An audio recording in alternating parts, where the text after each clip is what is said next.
Treasurer, good morning. There's money there, but how confident are you that households will actually venture out and spend that money to help aid in Australia's economic recovery?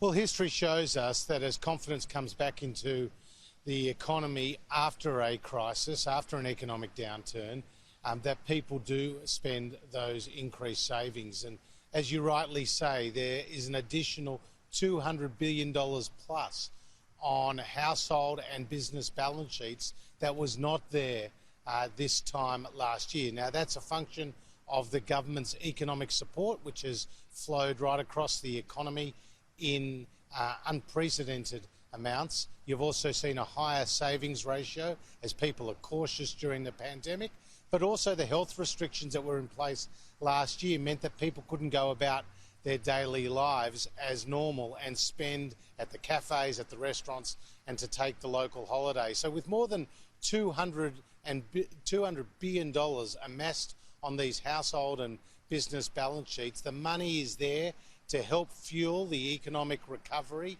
and to avoid a fiscal cliff when some of the temporary emergency economic supports taper off. There is a lot of concern when that support is due to taper off, like the JobKeeper. The tourism industry in particular, Treasurer, is desperate. Now, you've said in the past there's already been a lot of support given to this industry in particular, but will you consider more targeted support beyond March?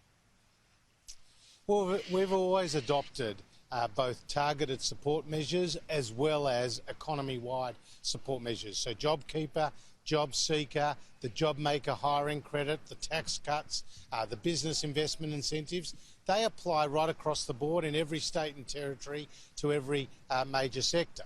At the same time, we have put in place, for example, the Home Builder program, which has been designed to provide a spark to the construction industry and underpin jobs there. We've also put $350 million in last year's budget to support regional tourism. We made an announcement of $100+ million for travel agents to support them in hard times. So we have adopted both direct targeted support at particular sectors, but also economy-wide support measures. And the combination of that approach has seen some 85% of the 1.3 million Australians who either lost their jobs or saw their working hours reduced to zero at the start of the pandemic now back at work. And we saw some very strong retail numbers at the end of last year. We've seen property prices start to lift in both capital cities and regional areas, and both business and consumer confidence are now back to its pre-pandemic levels. I want to ask you about the COVID vaccine. Health chiefs have defended the effectiveness of the AstraZeneca vaccine, but there are reports this morning that we could make the Novavax vaccine here on home soil. Yep. Is Australia changing course away from AstraZeneca?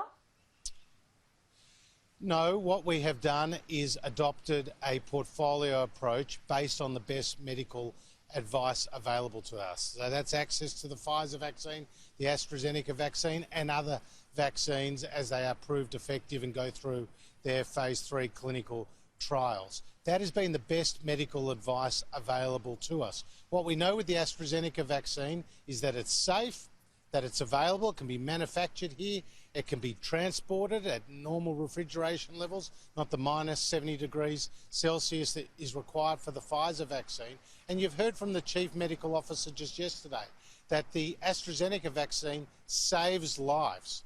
And it is important, as the epidemiologists and the microbiologists and other health experts tell us, to get that vaccine out to Australians and to ensure that the COVID-19 infections do not increase across the community.